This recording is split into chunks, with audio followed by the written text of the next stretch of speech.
আজকে special menu হচ্ছে মটনের মেটে।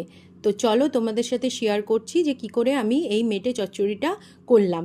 মেটেটাকে ভালো করে ধুয়ে একটু নুন আর হলুদ দিয়ে ম্যারিনেট করে রেখে দিয়েছিলাম। আর এইদিকে 2-3টে বড় বড় পেঁয়াজ কুচি করে কেটে নিয়েছি। আর তেলের মধ্যে গোটা গরম মশলা ফোড়ন দিয়ে পেঁয়াজগুলোকে আগে লাল লাল করে ভালো করে ভেজে নেব। আর মটনের যেটা চচ্চড়ি করছি তার মধ্যে একটুখানি ছোট ছোট করে আলুও কেটে দিয়েছি।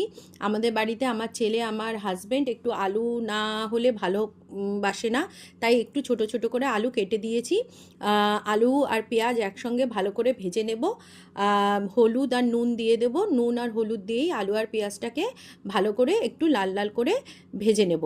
তো একটু ঢেকে ঢেকেই ভাজবো যাতে পেঁয়াজটাও নরম হয়ে যায় আর আলুটাও যাতে ভালো মতো নরম হয়ে যায়। তো দেখো আলু আর পেঁয়াজটা ভালো মতো ভাজা হয়ে গেছে।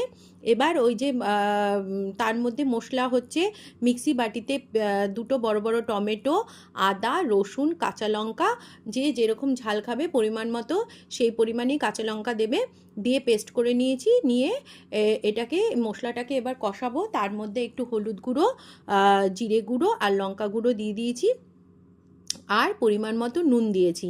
নিয়ে এবার ভালো করে মশলাটাকে কষাবো। আর একটা জিনিস আমি ইউজ করেছি, সেটা হচ্ছে একটু মিট মশলা ইউজ করেছি, একটুখানি স্বাদটাকে এনহান্স করার জন্য একটু মিট মশলা ইউজ করেছি।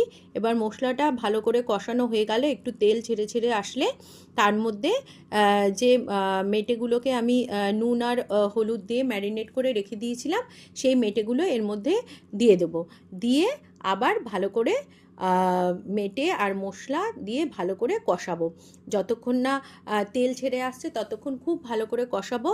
তারপরে পরিমাণ মতো যে যেরকম ঝোল খাবে সেই পরিমাণ মতো জল দিয়ে দেবো। আমি কিন্তু এটাকে প্রেশার কুকারে দিইনি, আমি এটাকে মিডিয়াম আঁচে ঢেকে ঢেকে যতক্ষণ না মেটেটা নরম হচ্ছে সেইভাবেই মানে সেই টাইম মতনই রান্না করেছি। তো দেখো আমার মেটে চচ্চড়ি রেডি। আর আমার জানোই তো সব রান্নার টেস্টিং ম্যান কে, সে হচ্ছে আমার ছেলে। তো দেখো বাটি হাতে দাঁড়িয়ে পড়েছে, এবার ওকে টেস্ট করার জন্য একটুখানি দেব। তো কি রিভিউ দেয় দেখতেই পাবে শেষ পর্যন্ত। তো দেখো আমার ছেলে চলে এসেছে, এবার বাটি নিয়ে দাঁড়িয়ে ছিল, বাটিটা দিল, সেখানে 2 টুকরো মেটে আর একটু আলু তুলে দিলাম আর একটু ঝোল দিলাম।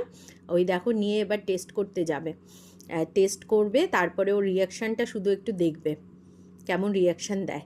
তো চলো আজকের মতো এইটুকুই, আবার নেক্সট কোনো ব্লগে তোমাদের সাথে নিশ্চয়ই কথা হবে। তো চলো টাটা।